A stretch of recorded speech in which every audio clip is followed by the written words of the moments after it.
But yeah, so let's just start off with your name, what you do, and then just tell me a little bit about yourself. Okay. So. Yeah, so anytime you're ready. Okay, I'm going to say good morning. If it is good morning, wherever you are, welcome. This is GPRC, Fine Arts Department. I'm one of the visual arts instructor here in the department. I've been here, my name is Ken Housego. I've been here 30 years, and I've had an interesting experience in terms of observing how art education has changed. The nature of art has changed over that time frame. The art is changing, and the education and the instruction is also changing at the same time. I started off at a very, very similar place to students at GPRC. I started off in a very, very small community college because I was denied access to the Ontario College of Art 2 years running. But once I got into community college, I was on cloud nine, and my artistic career was started. So for students applying from the far north, many of our students do come from the far reaches of northern Alberta, BC, Northwest Territories, and some of them, like myself, may have not had as much opportunity to study art at the high school level. This is a great place to start, and I highly recommend it. It's a stepping stone institution, and we give students that little bit of extra courage, support, and diversity that they need to move on. Just stop there for a sec. Yeah. I could do a cut and paste, right? Yeah. Okay. So let's tell us a little bit about what you do, and as an artist and as an art instructor. Okay. Okay. In terms of art education, fine arts education is maybe a little different than other types of education, because all instructors, for the most part, are all practicing artists, and we're all. This is a wonderful Plan B. We love teaching, and we love it's a good energy revitalizer, giving to students. The students give back to us in many different ways. We learn as much as the students learn by having to instruct. Let's stop. Okay. Okay.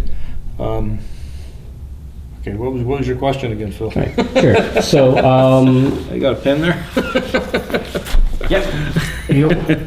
Right.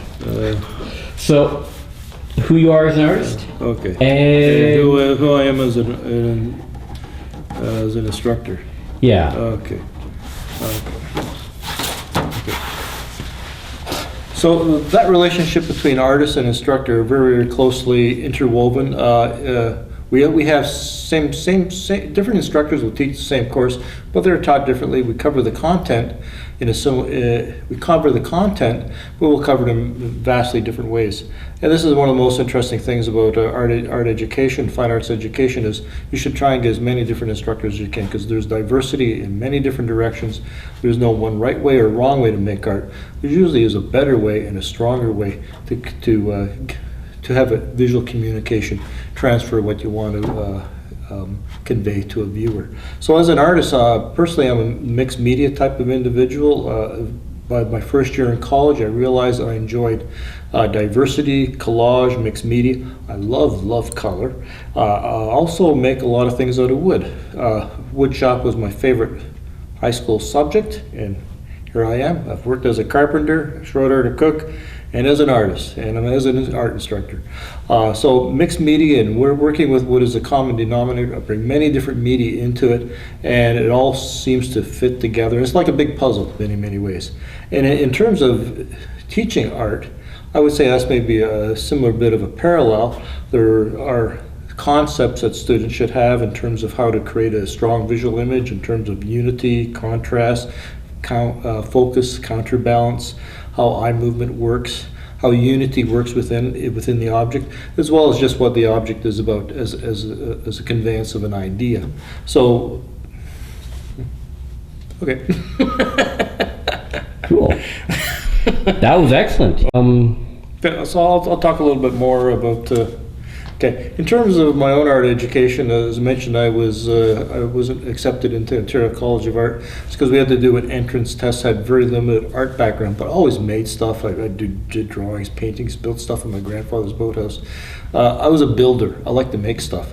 I wasn't accepted into art school. In my first year, I was just crushed. The second year, I was less crushed, but that year I got into community college. That community college was very, very similar to Granite GPRC, very, very small class size. The instructors were wonderful, lots of support, lots of information coming in, and it was sort of an open format. We learned many different things, and Yeah. okay. Okay. Yeah. Okay. So tell me about the different courses. You know, what are the concrete things that a student can take away from those courses? You know, like a concrete skill that they can walk away with. So in terms of courses, courses probably all have a twofold emphasis. One is foundation skills, advanced skills in terms of technical abilities, and also conceptual abilities in terms of how ideas are created and how ideas can be conveyed.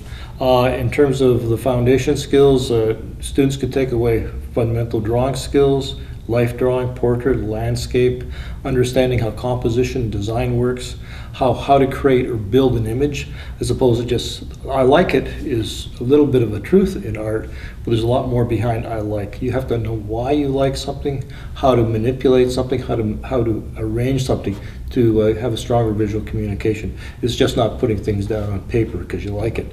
There's a little bit of truth there because what you like is in your heart and your passion is there. And that's usually where artists and students start. But as you grow and you learn experiences, the experience gets folded in with different layers of understanding. Those layers of understanding create a complex visual image or a complex piece of work. That is excellent. Being refused in art school, what they couldn't evaluate was my passion. So for Actually, let me just step back. I just want to make sure that I caught the beginning of that. Okay, sure. Yeah. Sure, go ahead. Okay. For students who are applying to GPRC, the Fine Arts Department here, I believe we're one of the few departments in Alberta who does not require an entrance portfolio. I think we're very, very unique in that fashion. We are a stepping stone institution.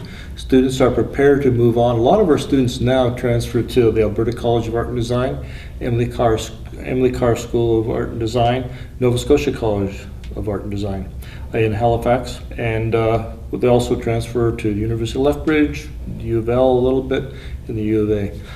Most of our students in the last 10 years have opted to go to the art college route as opposed to the university route. It's a different climate and environment there. If you are not accepted into a university or an art college, don't be dismayed because they cannot evaluate your passion. Your passion is going to move you through this. You have to have your passion. You have to believe in what you want to do. You just have to find a place to start. GPRC is one of those places to start. We've started many students. We've had students who've gone to Vancouver Film School.